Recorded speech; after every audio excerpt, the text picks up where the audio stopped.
Muraho neza nshuti bavandimwe, ikaze gukurikirana amakuru yacu y'incamake, aho turi buze kuvuga ivyabereye muri province ya Nord Kivu, aho ni mu burasirazuba bwa Repubulika Iharanira Demokarasi ya Kongo. AFC M23 Twigwaneho yahaye icubahiro abanyamakuru bakorera mu bice igenzura mu rwego rwo kwizihiza umunsi mpuzamahanga w'ubwisanzure bw'itangazamakuru uba buri mwaka tariki 3 z'ukwezi kwa gatanu. Ihuriro rya AFC M23 ryateguye kuri uyu wa gatanu tariki ya 8 z'ukwezi kwa gatanu kuri uyu mwaka umuhango wo guha icubahiro abanyamakuru bakorera mu bice igenzura. Iki gikorwa cyitabiriwe n'abayobozi batandukanye barimwo umuhuzabikorwa wa politike wa AFC M23 yungirijwe na Bertrand Bisimwa, umunyamabanga uhoraho Benjamin Mbonimpa, umuyobozi ushinzwe itumanaho, iposta n'itangazamakuru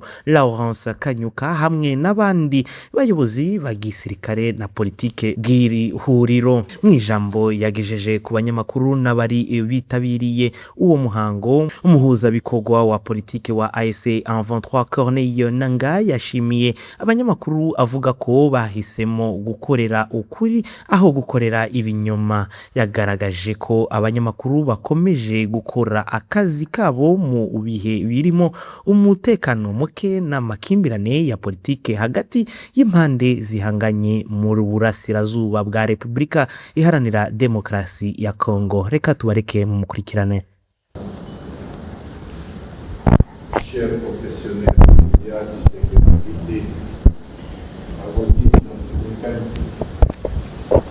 en ce jour mondial de la liberté de la presse, nous rendons hommage aux femmes et aux hommes, parfois au péril de leur sécurité, choisissent la vérité plutôt que le silence, le courage plutôt que la peur et l'information plutôt que la manipulation.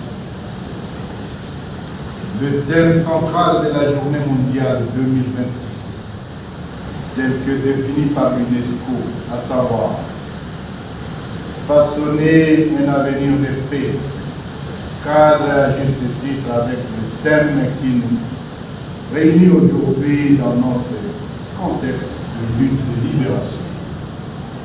La désinformation et la propagande du discours, la propagation du discours de haine.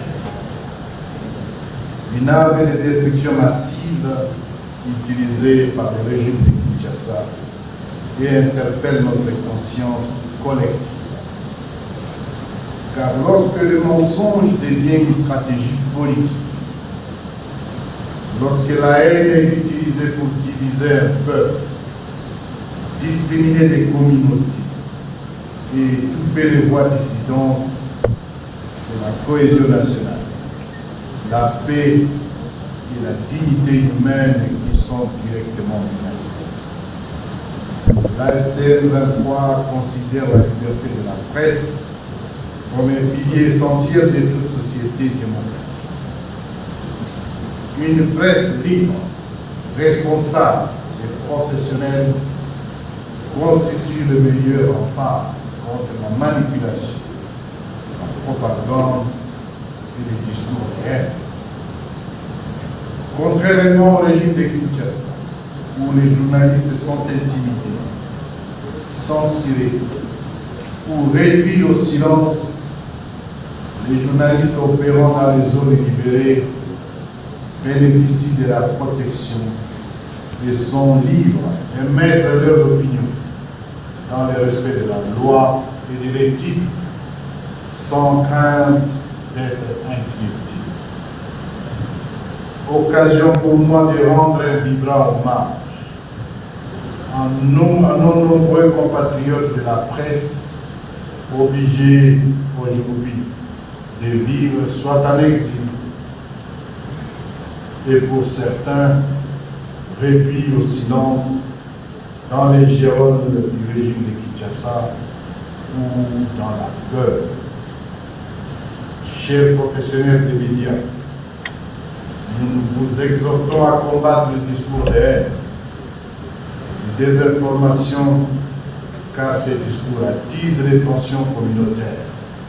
Muri uwo muhango kandi umuvugizi wungirije wa AFC M23 Oscar Balinda yagarutse ku bitero bya bombe biherutse kubera imushaki. Yavuze ko ivyo bitero byahitanye abantu bagera muri 20 ndetse bigakomeretsa bikomeye abandi bagera kuri 60 kuko imibare yagateganyozwe na AFC M23 ibigaragaza. Oscar Balinda yavuze ko kogwa bigaragaza ko ikibazo cy'umutekano muke gikomeje gufata indi ntera mu duce twinshi twa Nord Kivu. Yasabye kandi umuryango mpuzamahanga n'inzego zitandukanye kurushaho ku bibazo by'ubutabazi n'ubuzima bw'abaturage bakomeje gwaho n'ingaruka z'intambara. Reka tubareke mukurikirane nanone Oscar Balinda.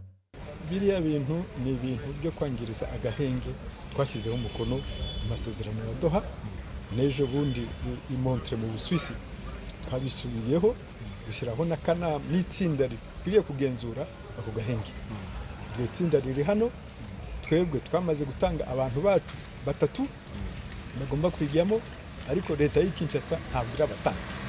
Ibyo biragaragaza rero bwa bushake buke bwo kugira ngo amahoro agaruke mu gihugu.